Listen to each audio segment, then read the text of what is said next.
And welcome again to the Schoolhouse Yoga Retreat YouTube channel. Today I'm sitting in a chair because I want to talk a little bit about the breath. So one of my students today, who I've been working with privately for some decades, talked about how a lot of us say that we hold our breath. So technically, if we held our breath, like think about when you go underwater and you hold your breath. If you're really holding your breath, you wouldn't stay alive, right? However, if we look at the way that a lot of people breathe in the times that we're in, because it's very fast paced and we're distracted a lot and we're in many directions, particularly now in the digital age with our cell phones, etc. If you look at the way that we breathe now, it is sort of like holding your breath. So here is our typical breath sped up. So I'm taking it in, I'm holding it for a moment, and I'm not letting it go. In yoga, we're taught universally that if we can slow our breath down, our mind will follow. So sometimes we hear that if you slow your breath down to a certain rate, your mind will become meditative. What is a meditative mind? Now, a lot of people say to me, I can't meditate because I can't stop my thoughts. And again, until we stop breathing, stop living, we're not going to be holding our breath and we're not going to be stopping our thoughts, but we can slow them down. We can be more aware of them. We can decide in what direction we want them to go. So I'm going to give you a little basic breathing today, and we've been doing a series for baby boomers. So let's talk a little bit about as we age. As we age, our breath capacity is going to lessen. And so yoga breathing is really good for a lot of things. It's good for that breath capacity. It's good for our lungs. It's good for our nervous system. It's good for our mental state, and it's good for our emotional state. It even can help our physical state, things like digestion and elimination. So let's just talk about the very basics. I'm sitting in a chair today. You could be doing this seated on the floor in a chair, and I'm sitting nice and tall.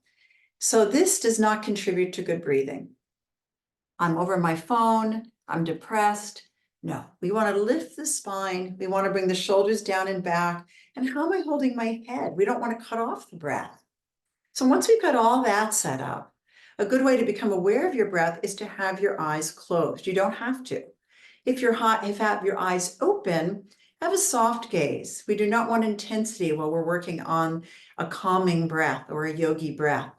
So we call this a deep diaphragmatic breath. Yes, it expands our lungs. We want to breathe at the top of the lungs, the middle of the lungs, and to the bottom where there might be some things we want to get rid of that have been sitting there for a while.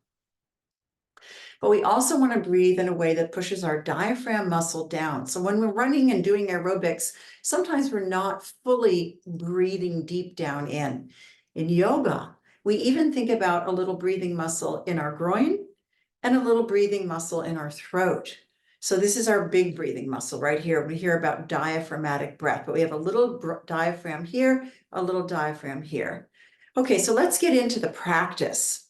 Let's think of this rule of thumb.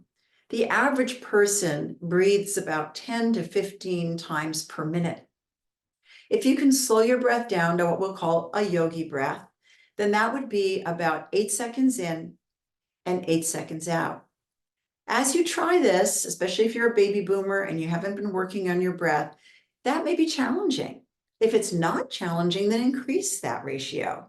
But what we're going for is 8 seconds in, 8 seconds out, and an equal amount. Now, there are breaths that we can do for anxiety and depression and different things, but right now we're just working on getting proper, healthy breath.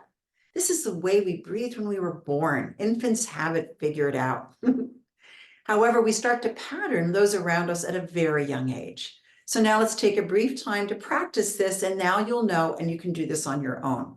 I'm going to close my eyes because I like to do that when I'm doing breathing practices. Not when I'm doing my asana practice and breathing, my poses necessarily, unless I'm doing Kundalini. But right now I'm going to close my eyes.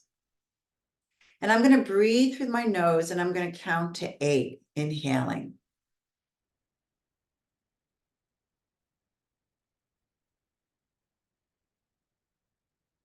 I'm at the top of my breath, it's 8. I'm going to exhale for 8.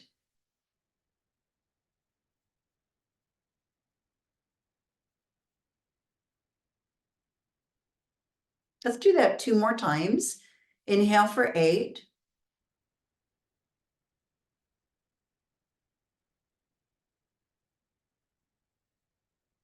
Exhale for 8.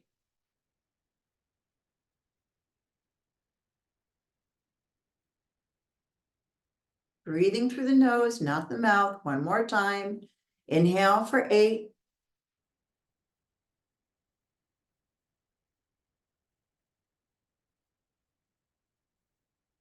Exhale for 8.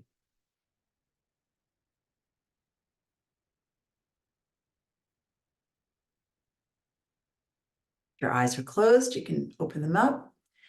That was a brief breathing practice for baby boomers or anyone that can help us become more aware of our breath and breathe properly. So if you feel like you're one of those people that feels like you're holding the breath, chances are you are having a pattern like I demonstrated in the beginning, but that doesn't mean that you've stopped breathing. It just means that you need to remember your breath. And then when you remember it, to practice, just like we practice our yoga poses, or if you play a musical instrument, you practice your musical instrument. So I really hope this helps you, this little practice. Please don't forget it. Practice it about 1 to 3 minutes a day. And if you enjoy it, increase it to 5, 7, 10, 11, 20, 30 minutes a day, 15 minutes a day. This is a form of meditation, but it will also help you get back into the practice of breathing in a way that is more healthy for you mentally, physically, emotionally. And also, just one more tidbit about the breath. I'm going to say spiritually, because in many languages, to breathe in is to inspire, to bring in the spirit. To breathe out is to expire. So thank you very much for tuning in again to our YouTube channel for our yoga retreat in Northern Maine, which has been offering retreats since 1997. We hope if you haven't before, you'll come visit us. And if you don't have that opportunity, that you'll reap some benefits from all these things that we're building up on our YouTube channel. If you want to learn something more from me and from us, please shout out and we will put it up on YouTube, and you just have a fabulous day. And remember to slow that breath down. I'm a very fast person. I am so grateful that I learned how to slow my breath